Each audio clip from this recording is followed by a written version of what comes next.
بسم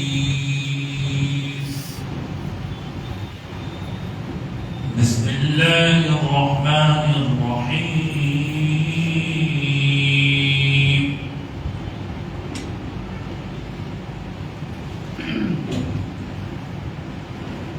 إذا وقعت الواقعة ليس لوقعتها كاذبة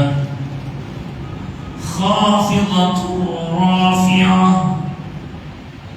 إذا رجت الأرض رجا وبست الجبال بسا فكانت هباء منبثا وكنتم أزواجا ثلاثة فأصحاب الميمنة ما أصحاب الميمنة وأصحاب المشأمة ما أصحاب المشأمة والسابقون السابقون أولئك المقربون في جنات النعيم.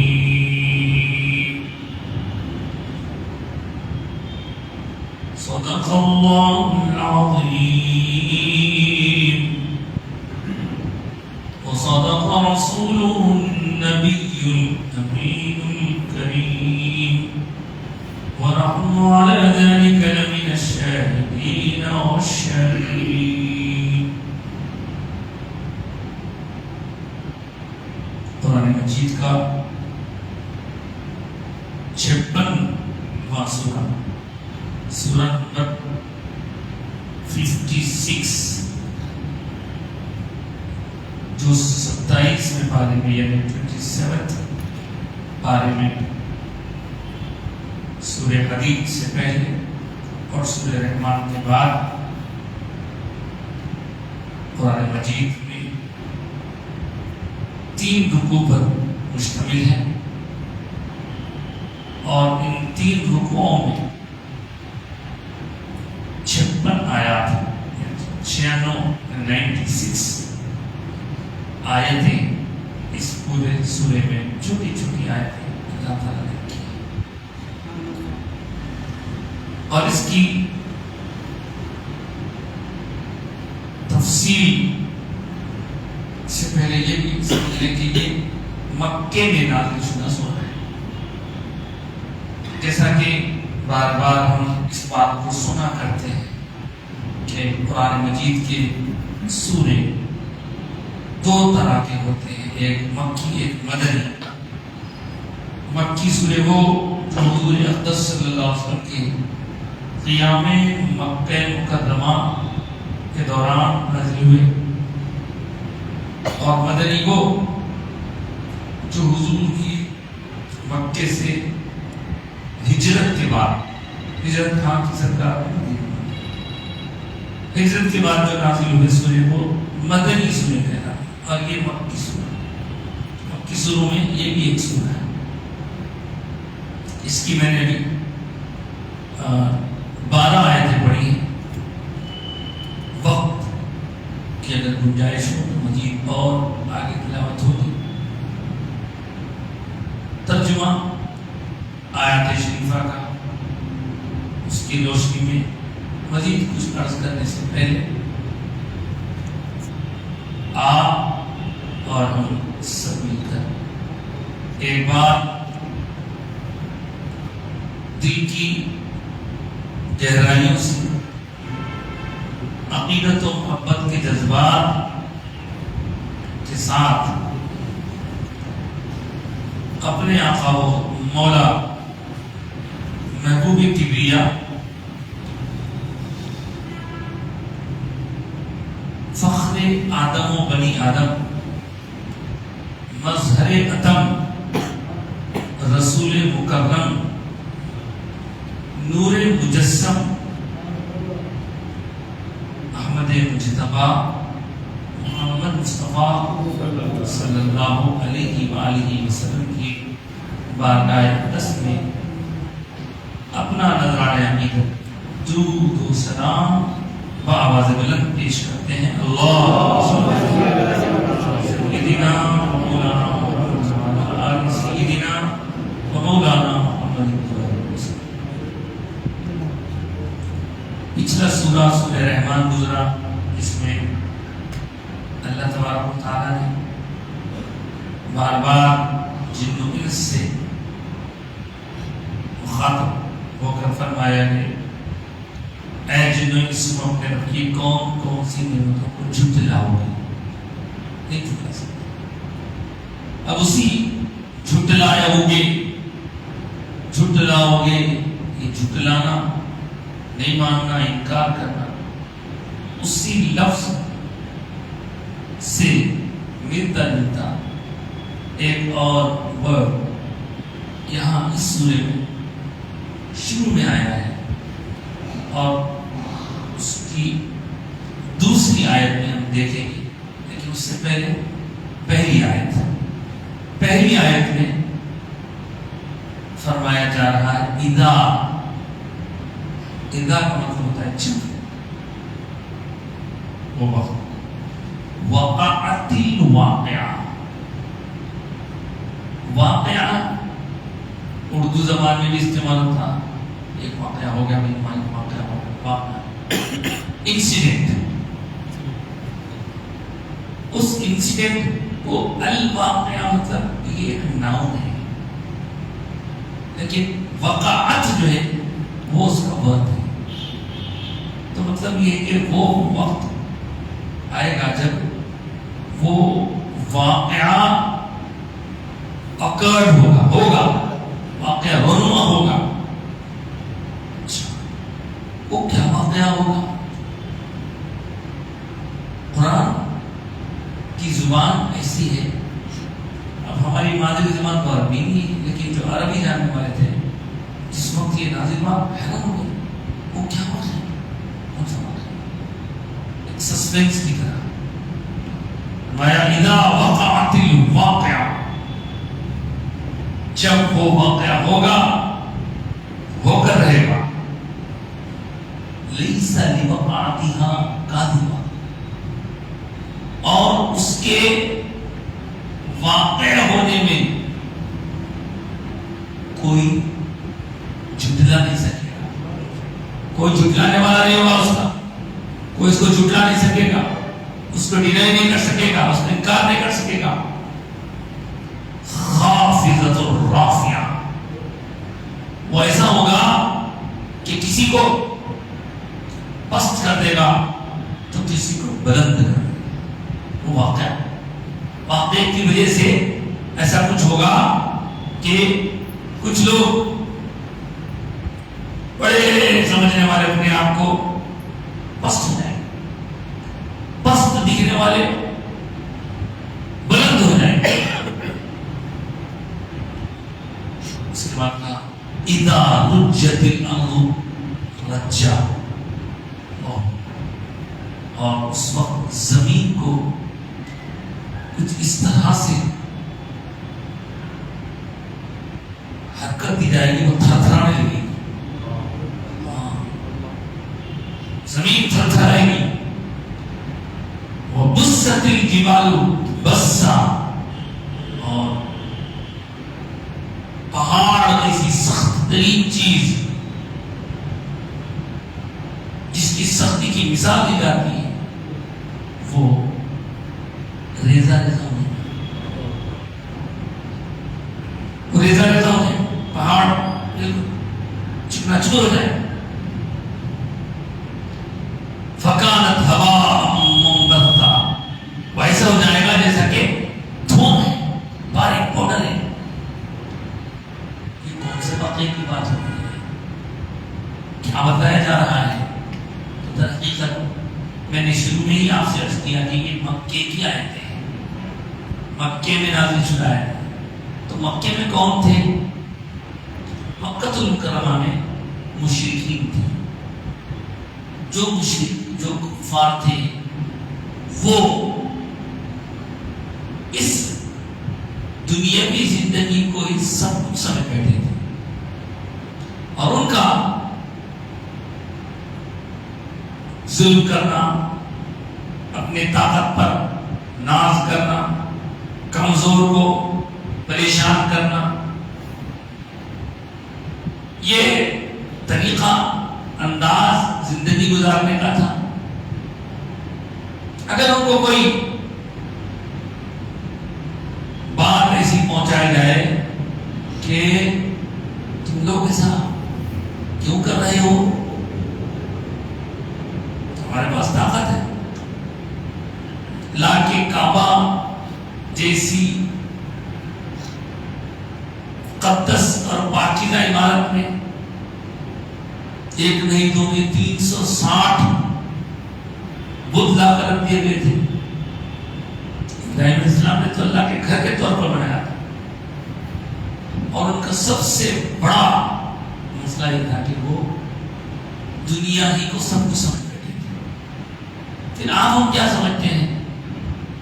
دنیا ہی سب کچھ نہیں ہے، دنیا ہی اینڈ نہیں ہے، بلکہ یہ دنیا چھوٹی ہے، اس کے بعد کا ایک اور عالم ہے جس کو ہم آخرت کہتے ہیں۔ دنیا کے بعد ایک آخرت بھی ہے۔ یہ اگر ہماری چند روزہ زندگی گزارنے کا مقام ہے تو اس کے بعد وہ ایک اور جگہ ہم جائیں گے جہاں ہمیشہ میں رہنا ہوگا، وہ آخرت جو مرنے کے بعد سے شروع تو ہو جاتی ہے، لیکن مرنے کے بعد سے ایک خاص وقت تک اس عالم کو عالم برزخ کہا جاتا ہے۔ برزخ بیچ کا، اور وہ برزخ کب ختم ہوگا؟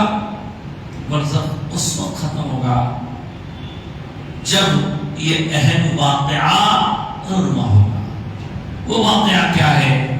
قیامت، محشر۔ وہ لوگ قیامت کو نہیں مانتے تھے، آخرت کو نہیں مانتے تھے، قیامت کو نہیں مانتے تھے۔ صاحب آج ہم دیکھ رہے ہیں کہ کسی کو کچھ بات منوانا کتنا مشکل ہے، اور وہ اس زمانے میں تو کتنا اور مشکل تھا، جو مانتے ہی نہیں کچھ۔ اس کی بات کیا ہے؟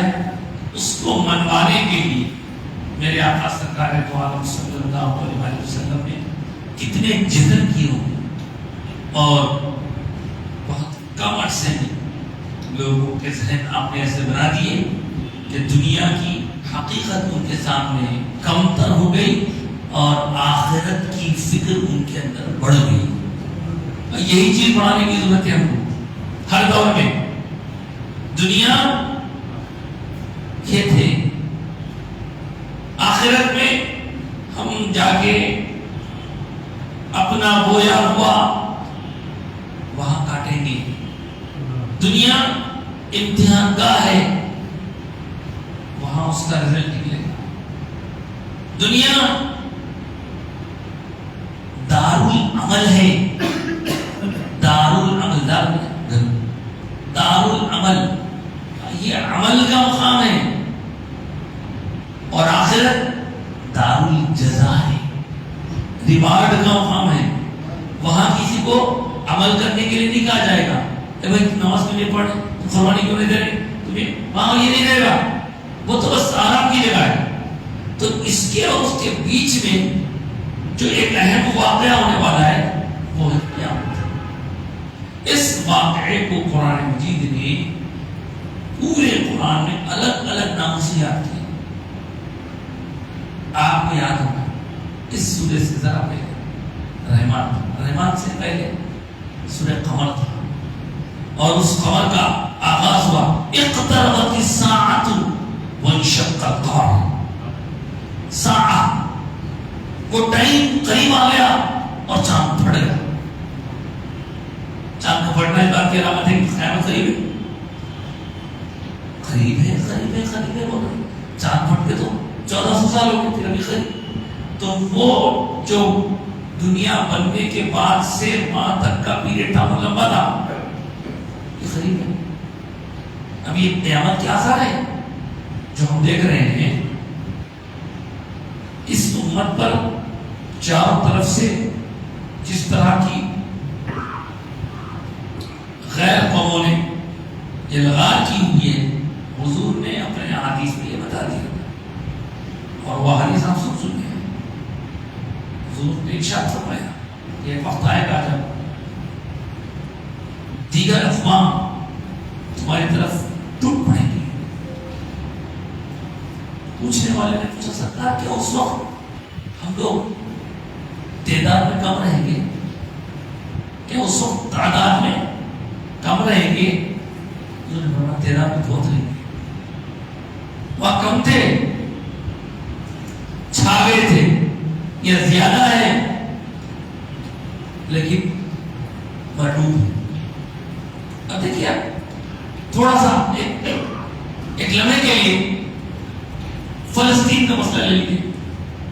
فلسطین کے مسئلے میں ہم یہاں بیٹھ کے کچھ کہتے ہیں تو یہ کہنا تمہارے لیے آسان ہے، لیکن جس مقام پر ظلم، زیادتی، سب کچھ ہو رہا ہے اور اس کو جسٹیفائی کیا جا رہا ہے کہ میں جو کروں صحیح ہے، یہ میرا رائٹ ہے، میرے اپنے سیکیورٹی ریزن سے میں کر رہا ہوں، نام رکھ دیے دھوم مچا رہے۔ تو آپ دیکھیے کیا دنیا تمام میں مسلمان کی طرف کم ہے؟ کم ہے؟ بہت ہے، سب بیٹھے ہوئے ہیں۔ جب پوچھنے والے نے پوچھا تھا مجھ سے حضور کیا اس وقت کم ہے؟ بہت رہیں گے۔ تو یہ بہت رہنے کے باوجود ہم غالب کیوں نہیں رہیں گے؟ مغلوب کیوں ہو جائیں گے؟ ہم چھانے والے کیوں نہیں رہیں گے؟ کوئی ہم پر کیسا چھا جائے گا؟ تو حدیث پاک سرکار نے ارشاد فرمایا اس وقت دو چیزیں تمہیں پریشان کریں گی، وہ دو چیزوں کی تمہارے اندر وہ جو ایک صفت پیدا ہو جائے گی اس کی وجہ سے وہن کو جس اندر یہ وہن کیا ہے؟ تو ارشاد فرمائے دنیا کی محبت، موت کا خوف۔ دنیا کی محبت، موت کا خوف۔ پہلے زمانے میں جتنی جنگیں ہوئی، جتنی کچھ، اس وقت لوگ کم رہتے تھے لیکن ان کے پاس ایمان موجود تھا، دنیا کی محبت نہیں رہتی تھی ان کے پاس، اور وہ لوگ موت سے نہیں ڈرتے تھے، موت سے نہیں گھبراتے تھے۔ اب یہ جتنے بھی بڑے بڑے ممالک، نام لینا تو ممکن نہیں ہے، یہ لوگ حملہ کرنے والے کو ڈرا کیوں نہیں سکتے؟ کیونکہ ان کو ڈرے ہوئے سے حملہ کرنے والے کو ڈرانا چاہیں گے، انہیں بولے میں یہ بم گرا دیتا ہوں۔ یہ تو حضور پہلے فرما دی، تو قیامت کے قریب ایسا ہوگا، اس وقت جو جمع رہے گا نہیں، اسی ایسے ہی حالات کے دوران دجال بھی آئے گا، اس کے لیے تھوڑا پاور رہے گا، انہیں بھی ایسے کام کرے گا، استدراج جس کو بولتے ہیں، ہم جس کو کرامت بولتے ہیں، کر کے دکھائے گا۔ تو ان حالات میں بھی جو اللہ اس کے رسول کی محبت، اللہ اس کے رسول کے پیغام سے محبت، اللہ اس کے رسول کی رسی کو مضبوطی سے پکڑا رہے گا، کسی چیز کی فکر کیے بغیر وہ کامیاب ہو سکتا ہے، تکلیف ہو، لیکن اگر کسی نے وقت اور حالات کو بدلتا ہوا دیکھ کر موقع پرستی کا مظاہرہ کرتے ہوئے دشمنوں سے ہاتھ ملا لیا اور کہا کہ میں ان سے ہاتھ ملا لوں گا تو میری زندگی اچھی ہو جائے گی، میرے کو مال، میرے سکون، میرے راحت مل جائے گی، تو سوال یہاں یہ ہو سکتا ہے کہ امام حسین بھی اگر چاہتے تو یزید سے ہاتھ ملا لے سکتے تھے، کیوں نہیں ملے؟ حق اور باطل کا مارے گا، اپنے آپ کو حق پر قائم رکھنا اور حق پر قائم رہتے ہوئے اگر کچھ دیر دینا پڑے تو جان بھی دے دینا. اہل حق باطل کے آگے مات کھا سکتے نہیں، سر کٹا سکتے ہیں لیکن سر جھکا سکتے ہیں. اب جتنے لوگ بیٹے تماشا دیکھ رہے ہیں وہ ایک طرح سے سر جھکا کے بیٹھے. اللہ تعالیٰ ہر ایک کا امتحان لیتا ہے، ہم کو ہمارے امتحان میں کامیابی عطا فرمائے. ہمارے تو آزمائش کے قابل نہیں ہے، لیکن تو جناب قیامت سے قریب اذا وقعت الواقعہ، وہ وقت آئے گا جب وہ واقعہ رونما ہوگا تو مکے والوں کو یہ احساس دلایا جا رہا ہے کہ تم جس بات کو نہیں مانتے، مرنے کے بعد دوبارہ اٹھنے کو نہیں مانتے، قیامت کو نہیں مانتے، اللہ ایک ہے اس پہ بحث ایسا کیسا ہو سکتا ہے، اللہ ایک ہی کیسا ہو سکتا، پھر انہیں ایک ہو کے پورے نامہ کیسا کرائے، لہذا دن کا ایک، رات کا ایک، سورج کا ایک، چاند کا ایک، بہار کا ایک، خزاں کا ایک، تو بنا کر کے دنوں. تو یہ اس سے یہ ثابت ہوتا ہے کہ ایک ہوتا ہے عقیدہ، ایک ہوتا ہے عمل. عقیدہ بولتا ہوں ہمارا فیتھ، بلیف. عمل بولتا ہوں ڈیڈس. تو عقیدہ اور عمل میں اہم کیا ہے؟ اہم کیا ہے؟ عقیدہ ہے. اگر عقیدہ ہے تو عمل کام کا ہے، عقیدہ نہیں ہے تو عمل کام کا نہیں ہے. وہ بھی کچھ بھی کر لے. اب کچھ سیاسی لیڈروں کی طرف سے بیانات دیے جا رہے ہیں کہ صاحب میں سال میں اتنے مسلمانوں کو عمرے کو بھیجاتا ہوں، اتنے لوگوں کو حج کو بھیجاتا ہوں. تو ان کا اس طرح بھیجنا کیا ان کے لیے آخرت میں کچھ کام آئے گا؟ کئی دوست، غیر مسلم دوست، لڑکے ہوں یا لڑکیاں ہوں، مسلمانوں کے ساتھ دوستی کرتے کرتے رمضان میں روزے رہ جاتے. کیا ان کا عمل کام کا ہے ان کے لیے؟ اس لیے ایمان ضروری ہے. پہلے ایمان ہے تو یہ عمل کام کا. تو حضور اقدس صلی اللہ علیہ وسلم نے مکہ المکرمہ میں جو 13 سال قیام فرمایا، وہ 13 سال لوگوں کی تربیت کی اور آپ نے عقیدے کی تعلیم دی. عقیدہ مضبوط ہونا پہلے. یہاں 5 وقت نماز پڑھنا نہیں تھا، یہاں روزہ رکھنا نہیں تھا، یہاں زکات حج یہ پورے احکام مدینے میں آئے. یہاں مکے میں مکہ المکرمہ میں بس ہر ایک کام عقیدہ صحیح کرو.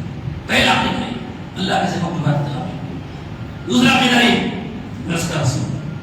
تیسرا عقیدہ کہ اللہ نے مجھ پر کلام دیا ہے، اللہ کا کلام. پھر قیامت کو مانو، فرشتوں کو مانو،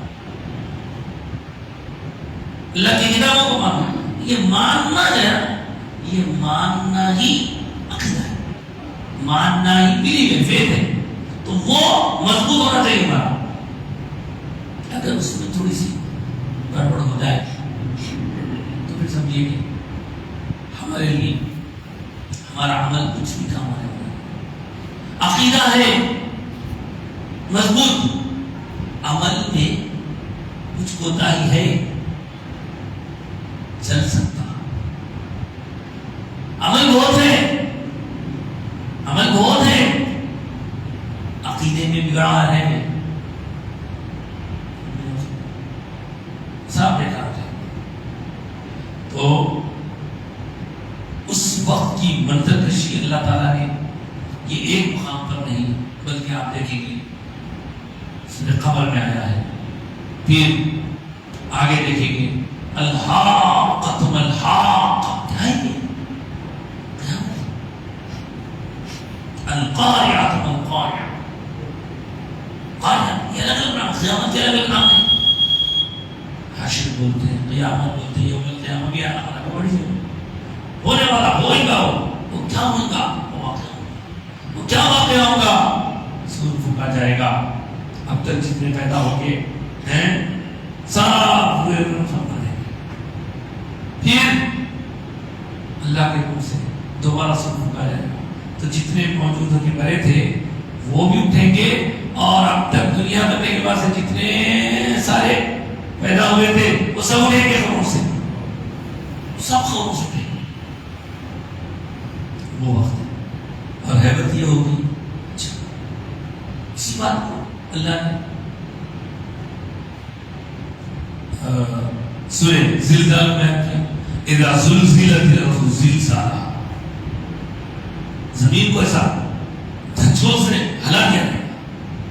وہ اخرجت الارض اثقالها، وہ کیا کرے گی؟ اپنے اندر جو کچھ وزن سب نکال کے باہر زمین میں تہس نہس کر دو، نیچے کا پاؤں اوپر آ جائے. وقال الانسان ما لها، اور انسان کو یہ کیا ہوگا؟ یہ کیا ہوگا؟ جس چیز کو مانتا نہ تھا وہ دیکھے گا ساتھ، یہ کیا ہوگا؟ کہا جا رہا ہے یومئذ تحدث اخبارها، اس دن وہ وقت ایسا ہوگا، وہ دن ایسا ہوگا جب وہ زمین نیوز سنائے گی، خبر دے گی، انفارم کرے گی کہ کون سی زمین پر کس بندے نے کیا عمل کیا، اچھا کیا کہ برا کیا. حد یہ کہ اللہ بچائے وہ وقت بھی آئے گا جبکہ خود ہمارے ہاتھ پاؤں ہمارے خلاف گواہی دیں گے. ہمارے ہاتھ پاؤں، ہمارے جسم کے اعضاء. اللہ اس دن کی رسوائی سے ہمیں بچائے. اس دن اٹھنا تو ہے، سب کو اٹھنا ہے، کوئی نہیں بچے گا، کوئی نہیں بچے گا. چھوٹے سے چھوٹا نیک عمل کرنے والا وہ وہاں دیکھ لے گا، چھوٹے سے چھوٹا برا عمل کرنے والا وہاں دیکھ لے گا. پوچھا گیا سرکار سے، حضور چھوٹا عمل سرکار فرمائے اگر کسی نے راستہ چلتے چلتے کسی کنکر پتھر کو ایک ٹھوکر مار کے بازو کر دیا، وہ بھی نیکی ہے، اتنا چھوٹا عمل بھی اس میں موجود رہے گا. کسی کا دل جگا دیا، بڑی برائی ہے. بڑے سے بڑا اچھا عمل، بڑے سے بڑا خراب عمل سو رہے گے. اکاؤنٹ پیسہ کتنا بڑا اکاؤنٹ ہوگا، کیا کیا رہا اس کے اندر، ڈاٹا. اب ڈاٹا دیکھو کتنا بڑا ڈاٹا، بڑا بڑے ڈاٹا آ رہا ہے. تو اس دن یہ ہو جائے گا، کیا ہو جائے گا؟ کوئی اس کو جھٹلا نہیں سکے گا. وہ واقعہ ہوگا، اس کے ہونے کو کوئی نہیں جھٹلاتا، اور کسی کو پست کر دے گی، کسی کو بلند کر دے گی. وہ ساتھ ہے، اور زمین ہلا دی جائے گی، تھر تھرانے لگے گی، پہاڑ ریزہ ریزہ ہو جائیں گے. گویا کہ پاؤڈر ہے ہوا میں. آپ دیکھیے کبھی کسی وقت گرد جو ہوتی ہے وہ ہمارے کپڑوں پہ بیٹھنے کے بعد نظر آتا ہے. کبھی بہت زیادہ ہو تو گرد اڑتی، نہیں تو بیچ کا بہت زیادہ نہیں ہے، کم ہے تو گرد نظر نہیں آتی. خالی کیا کریں آپ، سورج کی جب کرنیں پڑتی ہیں تو اس میں دیکھیں دھوپ، اس میں دیکھتے بڑے بڑے بڑے بڑے بڑے. تو یہ سب چیزیں باریک سے باریک چیزیں بھی ہو جائیں گی. اور جیسے چھوٹے پارٹیکلز اس میں پہاڑ پھٹ کے گرد بن جائیں گے، دھواں بن جائیں گے. دخان ہے، دخان، سورہ دخان کیا ہے؟ دھواں. بہت عجیب و غریب اور دہلا دینے والا وہ واقعہ ہوگا. اس واقعے کو صرف سننے کا نہیں بلکہ اس کے بارے میں پکا یقین رکھنا ہے وہ دن آنے والا ہے. اس کے لیے تیاری کرنا ہے. قیامت کب آنے والی ہے؟ اللہ جب لانا ہے اس کے لیے تیاری، پریپریشن کیا ہے ہمارے پاس، اس کی فکر کریں. پھر اللہ پاک فرما رہے ہیں وَكُنْتُمْ أَزْوَاجًا ثَلَاثًا، اور تم بنا دی جاؤ گے اس وقت 3 گروپ میں تقسیم ہو جائیں گے. اس وقت 3 گروپ بنیں گے. پہلا گروپ اصحاب المیمنہ، پہلا گروپ اصحاب المیمنہ، جو دائیں طرف والے یا جن کے ہاتھ میں ان کا اعمال نامہ دائیں طرف سے دیا جائے گا.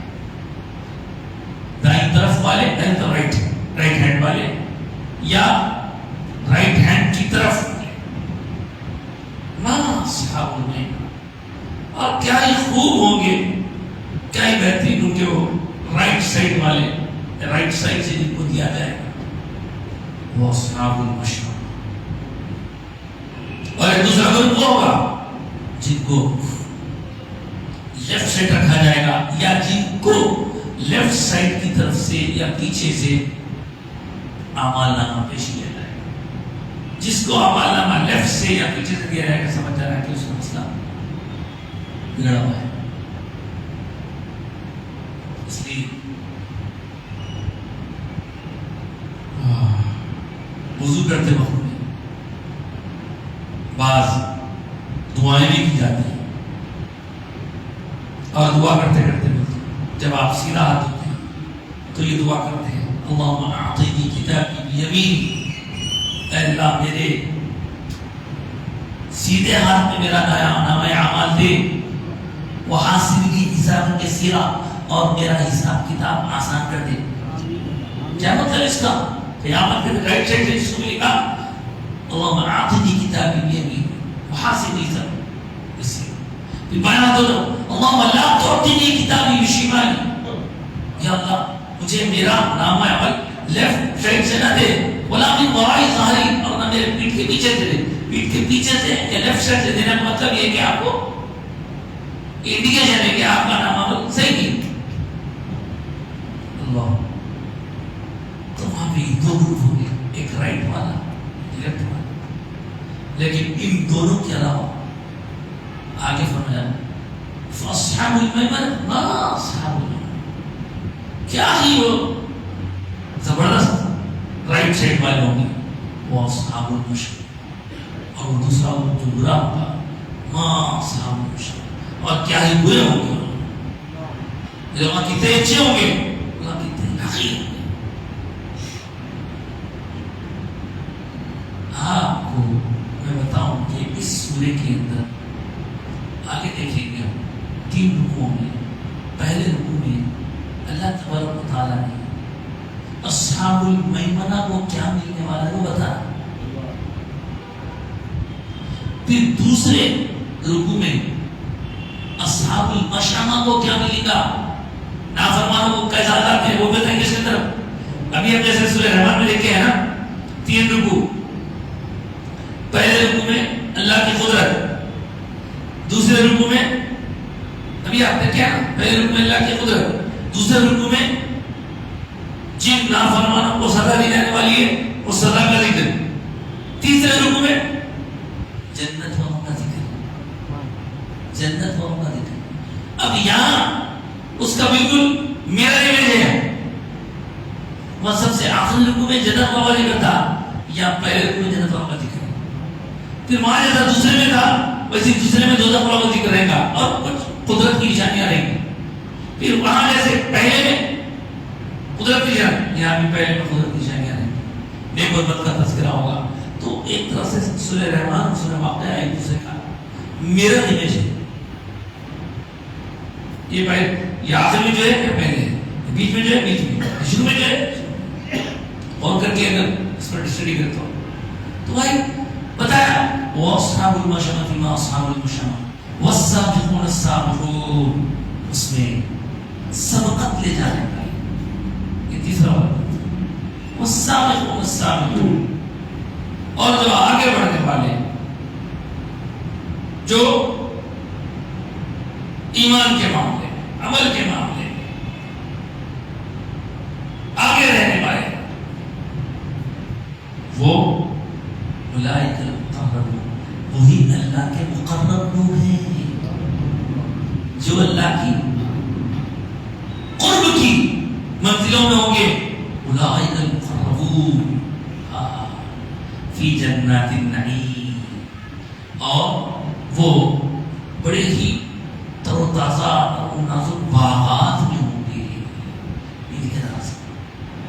یہ بات تو ہم دیکھتے آئے ہیں مختلف سوروں میں کہ جہاں کہیں نیک لوگوں کا ذکر ہوتا تو ان کے ساتھ ہی ان کی نیکی کا جو اللہ تعالیٰ کی بارگاہ میں پیش کی تھی نتیجہ اللہ خوش ہو کر انہیں بہترین انعامات سے نوازے گا، اس کا ذکر ہوتا ہے۔ پھر ساتھ ہی بروں کا ذکر ہوتا ہے، پھر بروں کو کیا سزا ملنے والی ہے اس کا بھی ذکر ہو جاتا ہے۔ تو یہاں فی جنات النعیم کہہ کر اللہ نے یہ 12 آیتوں میں جسٹ سورہ کا انٹروڈکشن دیا ہے۔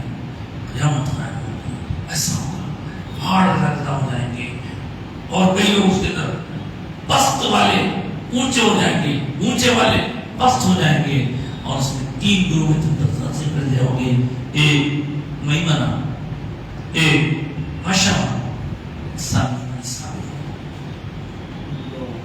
اللہ تعالیٰ اپنے فضل و کرم سے ہمیں سابقون میں شامل فرمائے، اپنے فضل سے کرم سے ہمیں سکھایا نہیں ہے اور ہمارے اندر کوئی ایسی خوبی ہے کہ اس کو پا سکیں، لیکن محض اپنے فضل سے، اپنے کرم سے، اپنے حبیب پاک کے وسیلے سے ہمیں اس مرحلے میں پہنچا دے۔ اب اس کے بعد اللہ تعالیٰ یہاں سے اور چیزیں بتا رہا ہے کہ کیا کیا نعمتیں دے گا، تو انشاءاللہ وہ چیزوں کو آگے دیکھیں گے۔ آج کے لیے اتنا کافی ہے، اور اس کے بعد آج کے حدیث پاک دیکھتے ہیں۔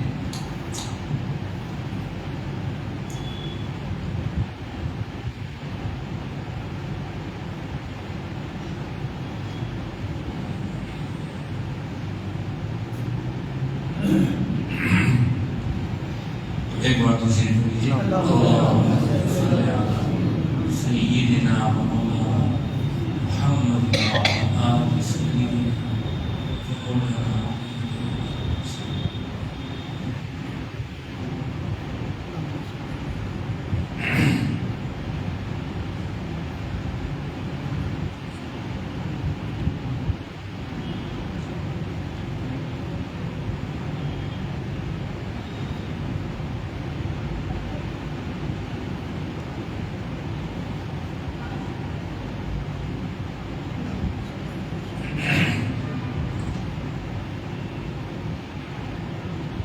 آج کی حدیث پاک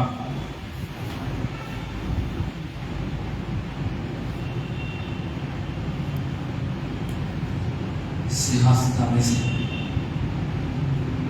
مشہور کتاب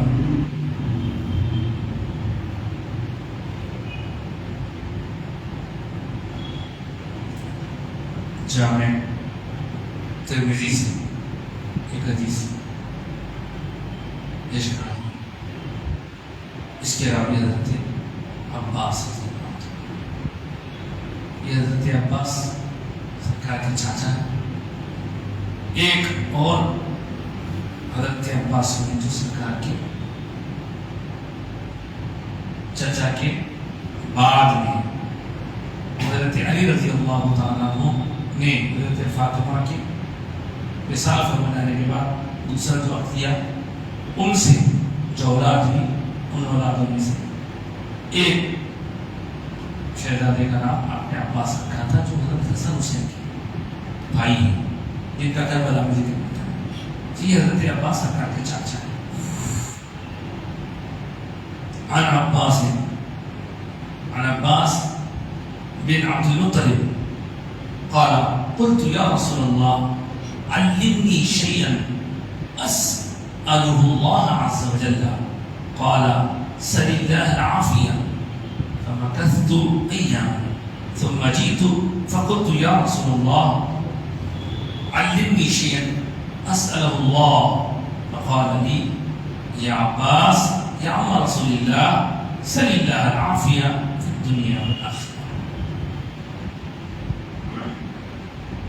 ترمذی شریف کی روایت ہے، حضرت عباس رضی اللہ تعالیٰ کہتے ہیں کہ میں ایک مرتبہ حضور اقدس صلی اللہ علیہ وسلم کی خدمت بابرکت میں حاضر ہوا اور عرض کیا یا رسول اللہ مجھے کوئی ایسی چیز بتائیے جس کی میں دعا کرتا ہوں،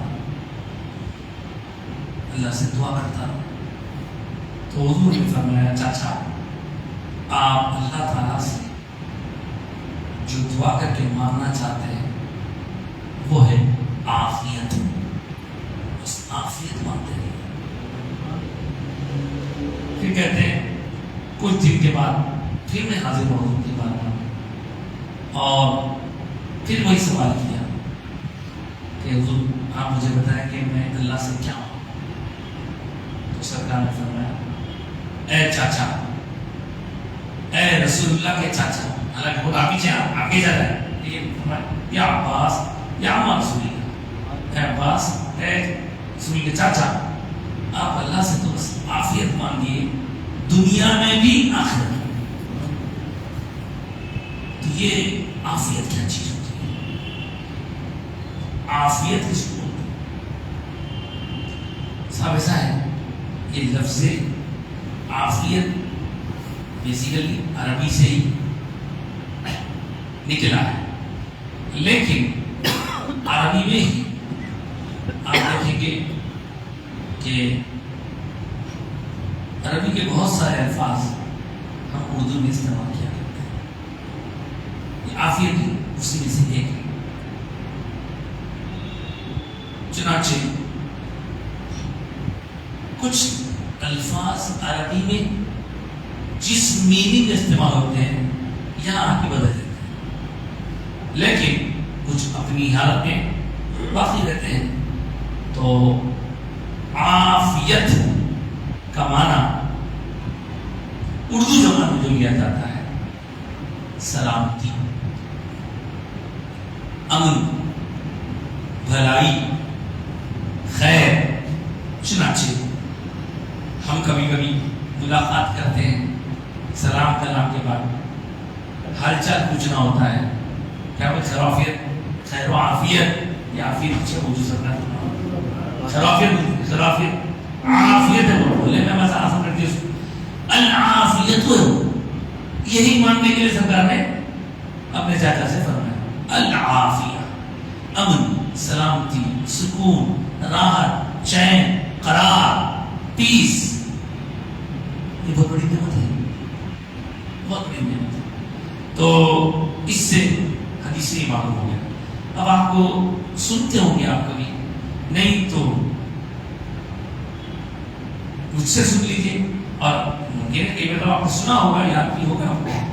یہ جملہ اکثر دعا میں کیا جاتا ہے، اللہم انی اسألک العفو والعافیۃ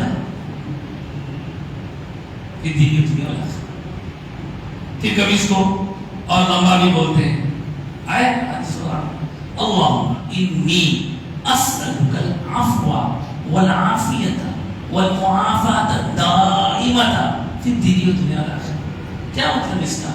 اے اللہ میں تجھ سے سوال کرتا ہوں، مانگتا ہوں، انی اسألک، میں مانگتا ہوں، اسألک تجھ سے، میں مانگتا ہوں تجھ سے، العفو، عفو مطلب معافی، معافی، اللہ تمہیں معاف کرتا، عفو، والعافیہ، امن، سلامتی، راحت، سکون، والمعافاۃ الدائمۃ، اور ہمیشہ ہمیشہ کے لیے عافیت،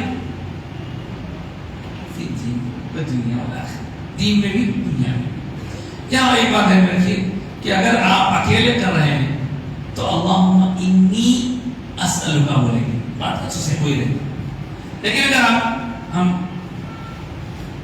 مل کے دعا کر رہے ہیں تو صرف انی اسألک نہیں بولیں گے، بلکہ اللہم انا نسألک العفو والعافیۃ والمعافاۃ الدائمۃ فی الدین والدنیا والآخرہ۔ تو یہ تو آج کی حدیث پاک۔ اب آج کا فقہی مسئلہ سمجھ فرما لیجیے۔ فقہی مسئلہ، ایک صاحب نے سوال کیا مجھ سے، تو میں اسی کو آپ کے سامنے رکھ دیتا ہوں، جس سے بات سمجھنے میں آسانی کہ صاحب یہ ہمارے ملک میں جو قانون ہے اس قانون کو فالو کرنا یہ صرف ہماری ضرورت ہے یا ہم کو اسلامک ٹیچنگز بھی ہے؟ یعنی اگر میں یہاں کے رولز کو فالو کر رہا ہوں تو کیا ایسا کرنے میں مجھے ثواب ملے گا؟ اسلام مجھے یہاں کے رولز کو فالو کرنے کی تعلیم دیتا ہے، حکم دیتا ہے، کیا ہے؟ صاحب سوال کر رہے تھے تو میں نے ان سے کہا کہ دیکھو صاحب، یہاں کے قانون میں جو کچھ آپ کو کرنے کے لیے کہا گیا ہے، اگر اس کا تعلق شریعت کی کسی چیز سے مخالفت والا نہیں ہے تو کر سکتے ہیں، لیکن اگر شریعت سے ٹکرا رہا وہ چیز تو پھر آپ اس سے کیا کرنا؟ پھر دوسری بات یہ ہے کہ قانون میں جو چیز غلط ہوتی، قانون کے حساب سے غلط اگر کوئی کرے تو اس کو بولتے انہیں کرائم کرا ہوتا، کرائم بولتے۔ ایک ہوتا کرائم، ایک ہوتا سن۔ کرائم کہتے ہیں جرم کو اور سن کہتے ہیں گناہ۔ یہاں ایک دلچسپ بات عرض کروں آپ سے کہ ہر کرائم سن نہیں ہے اور ہر سن کرائم نہیں ہے۔ ہر گناہ قانون کے اعتبار سے کرائم نہیں ہے، ہر کرائم کھول کے سمجھائیے تو دیکھیے کچھ چیزیں گناہ ہوتی ہیں لیکن حکومت کی نظر میں وہ یا گورنمنٹ کے قانون کے نظر میں گناہ نہیں ہے، اور کچھ چیزیں وہ لوگ ہم کو بولتے ہیں کہ یہ گناہ ہے، یہ as per Indian law constitution یہ مت کرو، اگر ہم کو کرنا سمجھ رہے ہیں۔ اس کی چھوٹی سی مثال میں آپ کو دیتا ہوں۔ قانون کا لحاظ کرنا لازم ہمارے لیے اس وقت تک جب تک کہ اس میں سب کی بھلائی ہے۔ فار ایگزامپل روڈ پہ جا رہا ہوں، روڈ پہ چلنے کے میرے لیے اصول قائد بنا دیے ہیں، اگر میں ان کو فالو کر رہا ہوں تو اس میں میری بھی اور دوسرے لوگوں کی بھی سلامتی ہے، لیکن اگر میں سگنل کراس کر رہا ہوں، رانگ سائڈ جا رہا ہوں اور کوئی پکڑ لے کے بولے کہ تم یہ غلط کر رہے ہیں تو آپ یہ نہیں بول سکتے میں کیا اسلام کے ساتھ تو غلط نہیں کر رہا ہوں۔ فرض کیے کوئی رانگ سائڈ جا رہا، رانگ سائڈ گیا تو پولیس والا پکڑ کے بولا کیا میں تمہارے اسلام میں یہ سکھائے گا پوچھا تو کیا ہوتے ہیں؟ کیا آپ سن کے بولیں گے یہ باتوں کا ہمارے اسلام سے تعلق نہیں ہے؟ ہو سکتے ہیں نہیں ہو سکتے، کیونکہ اسلام کی تعلیمات میں یہ بھی شامل ہے کہ آپ اصول قاعدے جو لوگوں کی بھلائی کے لیے بنائے گئے ہیں اس میں کوآپریٹ کرو۔ رانگ سائڈ دیں گے تو آپ کی جان میں خطرہ ہے، دوسروں کی جان میں خطرہ ہے، تو اس طرح یہ اس پہ عمل کرنا اسلام سے ٹکراؤ نہیں ہے، اسلام سے ٹکراؤ نہیں ہے، لہذا اس کو فالو کرنے میں بھلائی ہے آپ کی۔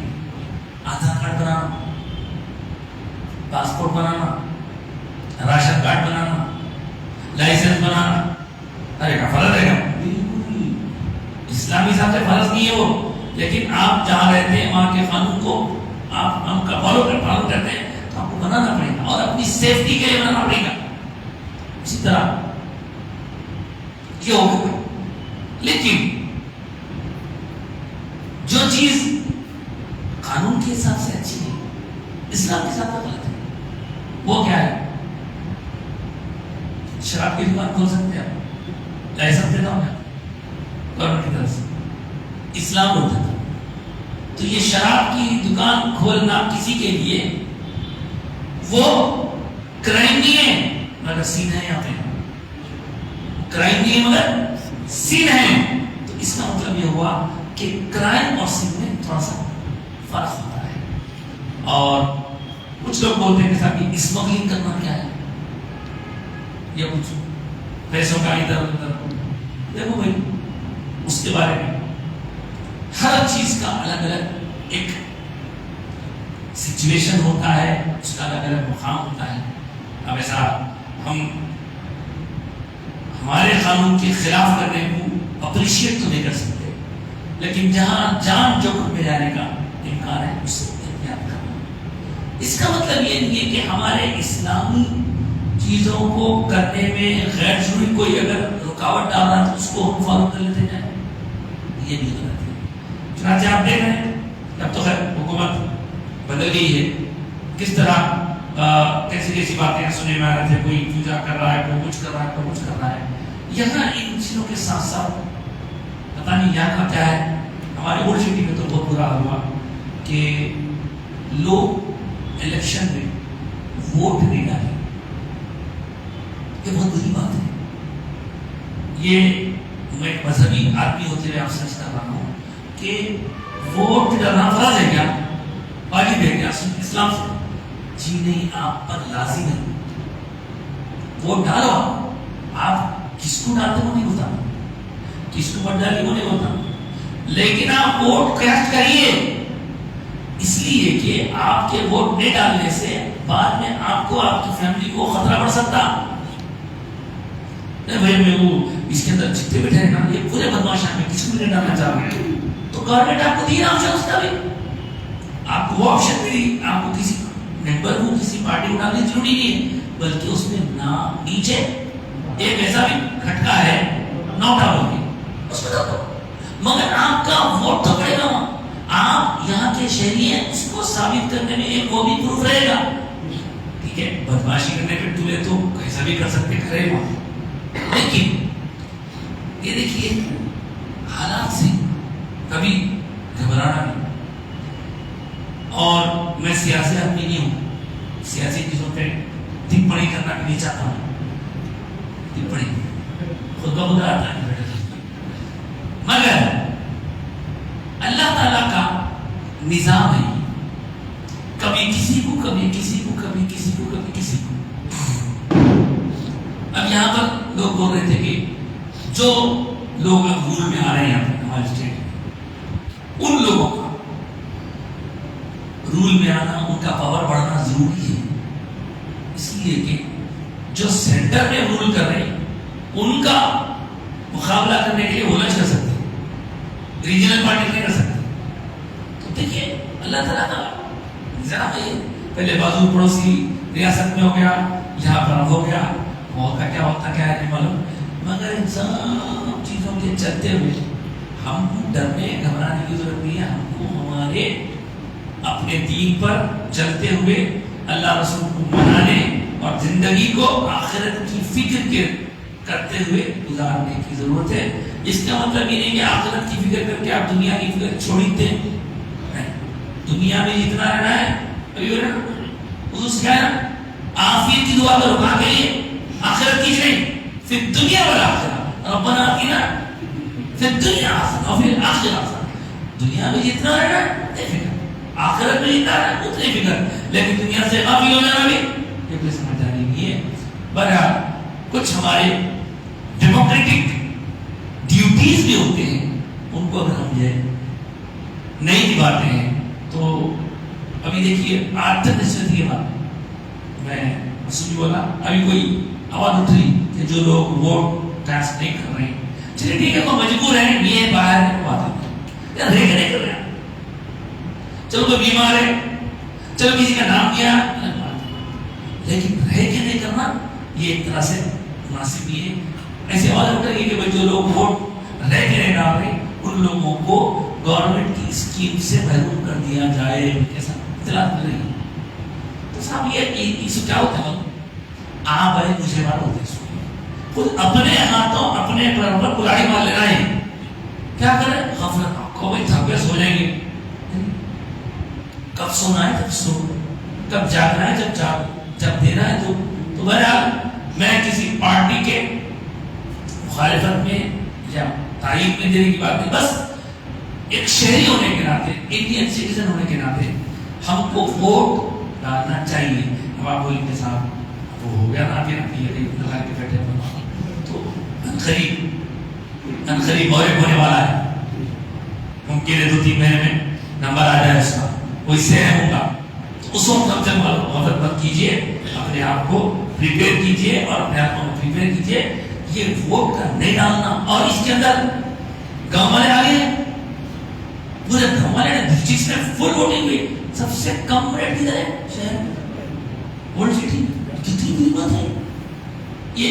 یعنی اب میں آپ بولیں گے کہ میں مسجد میں بیٹھ کے باتیں کر رہا ہوں، بے شک مسجدیں ہمارے اچھے اور برے کا سوچنے کا بھی ذریعہ ہے، خام ہے، تو یہ اویئرنیس ہمارے لوگوں میں لانا ضروری ہے۔ بہرحال آج کی گفتگو ہم سمجھتے ہیں، کچھ سوال ہیں، کیا اٹیچ واش روم میں وضو بنا سکتے؟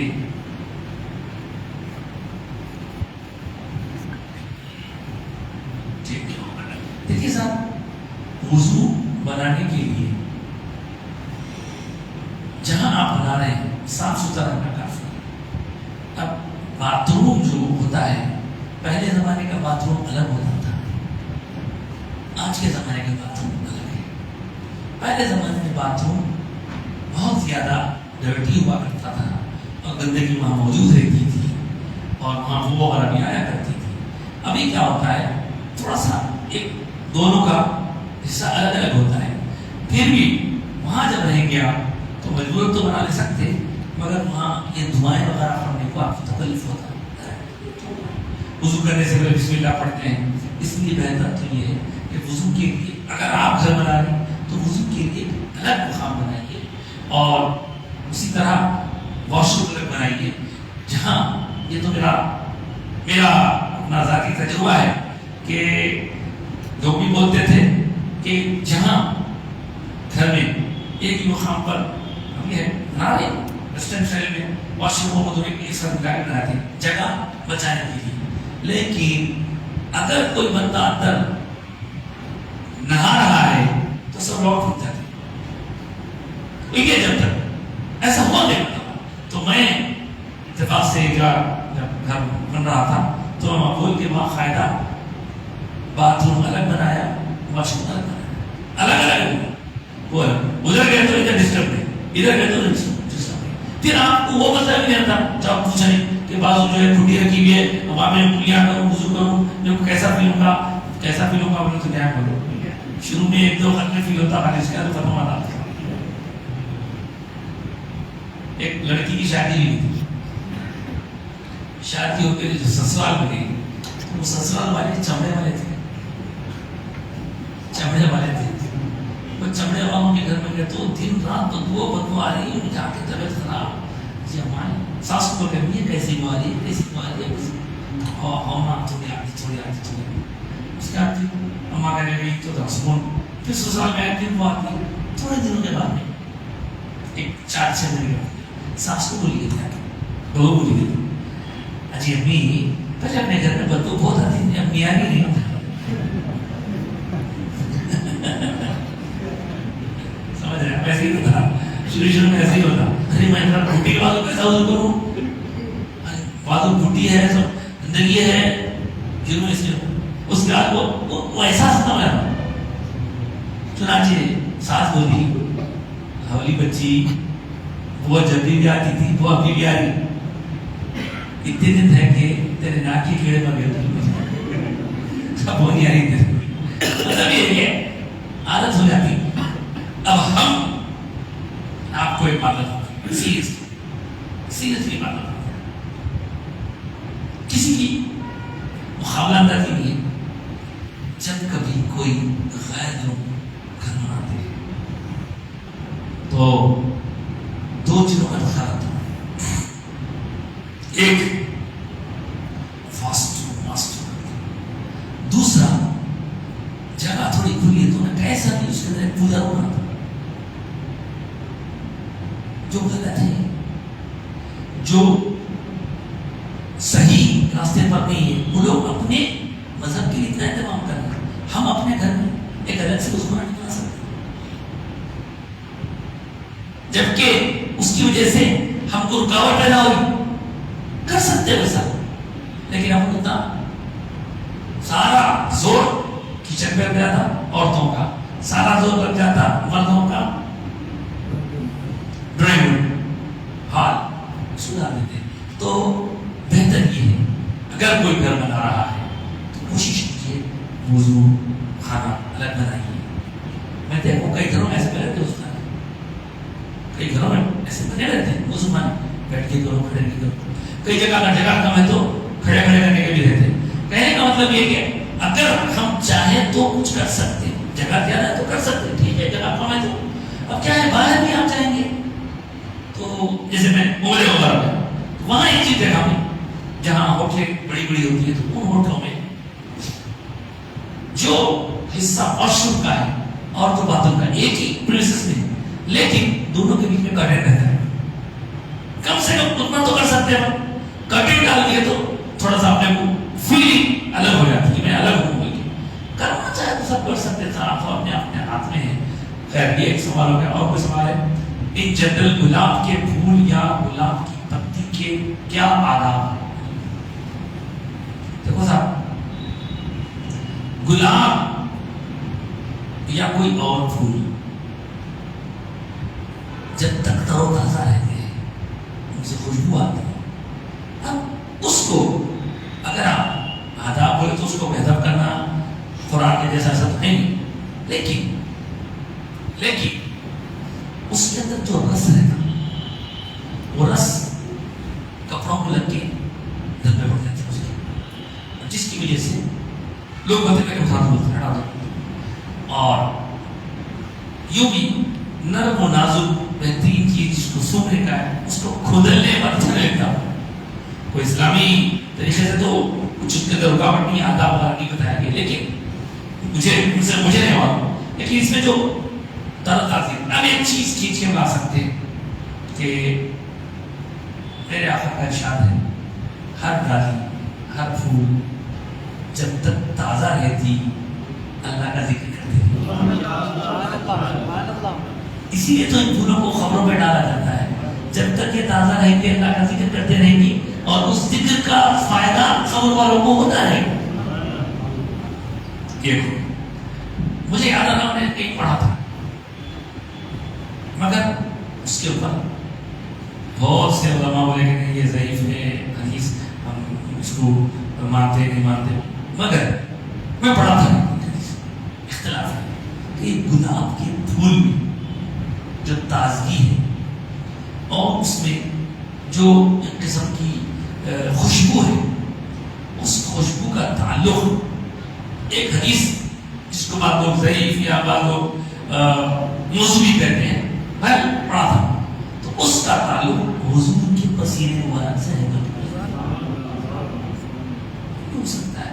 لیکن ان باتوں کو حدیث پاک کو اگر ہم جو ہے نہیں ماننے والوں کی بات کو اگر ہم دیکھیں تو یہ تو ہے کہ یہ جب تک تازہ رہے اور پھر دوسرا اس کا نقصان ہو رہا ہے, کہیں چائے پڑ رہی ہے وہ خود یہ تو دب پڑ جائے کپڑوں کو دبے پڑ جائے. اور پھر اس کے ساتھ ساتھ آخری میں قرآن حدیث ہے کہ ہمارے عقیدے کے مطابق, ہمارے طریقے کے مطابق ہمارے بہت بزرگ سے فرمایا کرتے تھے کیا شان احمدی کا چمن میں ظہور ہے, ہر گل میں ہر شجر میں محمد کا ظہور ہے. اللہ تعالیٰ مجھے اور آپ کو ہر چیز کی حقیقت کو سمجھنے اور اس کے مطابق اللہ رسول کے جو احکام ہے اس کو فالو کرنے کی توفیق عطا فرمائے. جو کچھ کہا سنا گیا اس سے ہم بیٹھے ہیں ہمارا اٹھنے سے پہلے ہماری مغفرت فرمائے, ہم جمع ہیں بکھرنے سے پہلے ہماری مغفرت فرمائے, خطاؤں کو درگزر فرمائے. اپنی عنایت سے تو نے جو کچھ عطا فرمایا اس کو شکر کرنے کی توفیق عطا فرمائے. ہمیں شاکرین میں سے بنا, ذاکرین میں سے بنا, خاشعین میں سے بنا, قانتین میں سے بنا, یا اللہ اوابین میں سے بنا. دنیا تمام میں جہاں کہیں اہل ایمان رہتے ہیں اور ان کے جان مال عزت و عافیت ایمان اسلام کی حفاظت فرما, املاک و جائیداد کی حفاظت فرما, نسلوں کی حفاظت فرما, بستیوں کی حفاظت فرما. پروردگار ہماری دعا کے لیے کہا، ان سب کے لیے دعا کرتے ہیں جن کا جو مقصد ہے، جو مرحلہ ہے، مسئلہ ہے، تو جانتا ہے فضل فرما، کرم فرما، مشکل انسان پریشان دل فرما، یا اللہ خاص طور سے جو بیمار ہے شفا کاملہ صحت یابی محترمہ شبانہ بن صاحبہ جو عبد القیوم سفیان صاحب کی اہلیہ ہے، وہ دواخانے میں شریک ہیں، ان کے لیے ہم دعا کرتے ہیں مولا ان کا جو بھی مرض ہے اس کو صحت بدلتا، ان کی کمزوری کو طاقت بدلتا، دواؤں میں اثر دیتا، دعاؤں کو ان کے وہی نہیں ان کے علاوہ جتنے لوگ یہاں بیٹھے لوگ جن کے مطابق جان پہچان ملاقات جو بیمار ہیں، گھر میں بیمار ہیں یا دواخانے میں شریک ہیں، جیسی حالت ہے مولا، بڑے ہوں چھوٹے ہوں، مرد ہوں خواتین ہوں، چھوٹے بچوں کو بھی آج کل سردی کی وجہ سے مسائل چل رہے ہیں، اللہ ان سب کو صحت عافیت عطا، یا اللہ اپنے فضل و کرم سے صحت و عافیت کی دولت نصیب، ہم سب کو بھی موسم کی تبدیلیوں کے اثرات سے بچایا اور ہمارے اندر قوت مدافعت میں اضافہ فرما، بلاؤں سے، وباؤں سے، بیماریوں سے ہماری حفاظت فرما، ان سے ہم کو بچایا رکھا، حاسدین کی حسد سے، ماکرین کے مکر سے، شر پسندوں کے شر سے، بری نظر سے، یا اللہ ہماری تمام افراد خاندان اور سارے اہل ایمان بچائے رکھنا، غیروں کے دلوں میں ہمارا رعب پیدا فرمانا، اور جو نظریں، جو قدم، جو ہاتھ دشمنی کے ساتھ ہماری طرف بڑھ رہے ہیں مولا، ان کے ان ناپاک منصوبوں کو ناکام کرنا، ہماری معاشرے میں جو خرابیاں پھیل رہی ہیں مولا، ان کے اندر بہت سارے مسلم نوجوان لڑکے لڑکیاں بھی متاثر ہو رہے ہیں، یا اللہ رحم فرما، کرم فرما، ان کے آنکھوں پہ پڑے ہوئے پردوں کو ہٹا دے، برائی کو برائی سمجھ کے چھوڑنے والا بنا، نیکی کو نیکی سمجھ کے اختیار کرنا، پروردگارا تو احکم الحاکمین ہے، تو ارحم الراحمین ہے، رحم و کرم کا معاملہ فرما، ہم پر ایسے لوگوں کو مسلط نہ فرما جو ہماری حفاظت نہ کر سکے، جو ہمارے حقوق کی ادائیگی نہ کرے، ایسے لوگوں کا ہم پر مسلط ہونا، یا اللہ تو اپنے فضل و کرم سے ہم سب کی حفاظت فرما، یا پروردگار ہماری تمام تر دعائیں قبول فرما، جو بے روزگار ہیں روزگار عطا فرما، بے روزگار رکھتے ہیں ان کی روزی روٹی میں ترقی عطا فرما، برکت عطا فرما، ملازمت پیشہ لوگوں کی ملازمتوں میں ترقی عطا فرما، زراعت پیشہ لوگوں کی کھیتیوں کو سرسبز شاداب بنا، حلال روزی میں وسعت عطا فرما، برکت عطا فرما، پروردگار جو نوجوان بہت سارے پڑھ لکھ کے قابل ہیں لیکن جاب کی تلاش میں پھر رہے ہونا، ان کے لیے اچھی نوکریاں عطا فرما، یا اللہ تیری نعمتوں پر شکر کرنے والا بنا، نعمتوں کے ملنے پر غرور تکبر کرنے سے بچائے رکھنے والا بنا، یا اللہ مالداروں کو مال صحیح جگہ خرچ کرنے کی توفیق عطا، پروردگارا جن گھروں میں انبیائی لڑکیاں ہیں یا جن کے ہاں لڑکے بھی شادیوں کی عمر تک پہنچ چکی ہیں مگر رشتے جم نہیں رہے، اللہ ایسے حالات پیدا فرما کہ آسانی سے رشتے جم جائیں، لڑکیوں کی بھی شادیوں کی مرحلے آسان کر، لڑکوں کے معاملے بھی سہل فرما، والدین کی ذمہ داریوں سے سبکدوش فرما دے، قرضوں کو عطا فرما دے، لایانی کاموں کے لیے قرضے لینے سے بچائے، قرضوں کو ادا کرنے کی توفیق عطا فرما، قرضوں کو ادا کرنے کے حالات بنا فرما، یا پروردگار جن گھروں میں بچیوں کی شادیوں کی تاریخیں طے ہوئی لیکن اسباب کی بھی فکر مند ہے، ان کے ہاں بھی آسانی فرما، اولا جن کی شادیاں ہو چکی ہیں انہیں خوش خوشحال زندگی عطا فرما۔ سسرالوں میں بچیوں کے سسرالی عائزہ اقربا کے ساتھ بہترین تعلقات ہیں، آپس میں تناؤ اور اس طرح کی تنازعات والی تمام تر باتوں سے محفوظ فرما۔ کئی مقامات پر نئے بچیوں کو مسائل کا سامنا ہے تو کہیں ان آنے والی بچیوں سے گھر والوں کو مسائل کا سامنا ہے۔ اللہ ان مسائل کو حل فرما دے۔ اگر میاں بیوی میں کوئی دراڑ ڈالنا چاہ رہا ہے تو مولا ان کی تمام تر کوششوں کو ناکام بنا۔ میاں بیوی میں محبت عطا فرما، مودت عطا فرما، خوشحال زندگی عطا فرما، ایک دوسرے کو سمجھ کے زندگی گزارنے والا، ایک دوسرے کو اللہ رسول کے احکام پر چلنے میں مددگار بنا۔ یا پروردگار جہاں جوڑے بے اولاد ہیں اولاد کی درد نصیب فرما، جہاں اولاد تو ہے لیکن نگین اولاد کی تمنا ہے وہاں پر صحت پر نگین اولاد عطا فرما۔ جن کی اولاد ہے ان کو صحت و عافیت کے ساتھ پروان چلا بنا۔ اگر اولاد نافرمان ہے تو فرما بردار بنا، نافرمان اولاد کو فرما بردار بنا۔ بچوں کی بچیوں کی تعلیمی ترقیوں میں اضافہ فرما۔ یا اللہ رحم فرما، کرم فرما، ظالمین کو ظلم سے روک دے، مظلومین کی حالت درست فرما، مظلومین کو ظلم سے بچا لینا۔ یا اللہ ہماری دعائیں قبول فرما، ہمیں قرآن پڑھنے پڑھانے سننے سنانے کی توفیق عطا فرما، ہمارے ظاہر و باطن کو پاک صاف فرما، زبانوں کو تیرے ذکر میں مشغول فرما، مولا تیرے ذکر کی مٹھاس عطا فرما، دل کی ہر دھڑکن کو تیرے ذکر کا شرف عطا فرما۔ یا اللہ ہر سانس کو تیرے ذکر سے منور فرما۔ پروردگارہ ہمارے جسم کے ہر عضو کو تیرا فرما بردار بنا، تیری نافرمانیوں سے بچا لے۔ اے پروردگار چہروں کو نورانی بنا دے، دلوں کو پاکیزہ بنا دے۔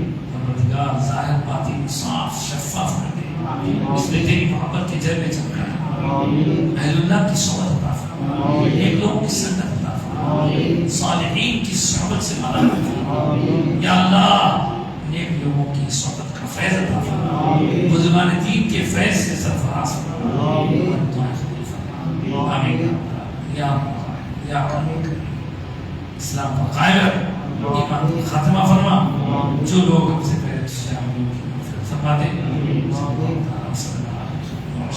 سیدنا مولانا محمد علیہ وسلم یہاں پر کینیڈا آیا ہوا ہے، اس سے پہلے بھی آیا تھا، اس کی اہمیت ہے، آنے والے دن میں آپ کو ضرورت پڑے گی، 100 روپے دیجیے، 6 مل جائیں گے آپ، ایک اپنے گھر میں لگائیے، 5 اپنے احباب اور رشتہ کو دیجیے، بہت یوزفل ہے، نماز کی بھی اس کے اندر اوقات ہیں۔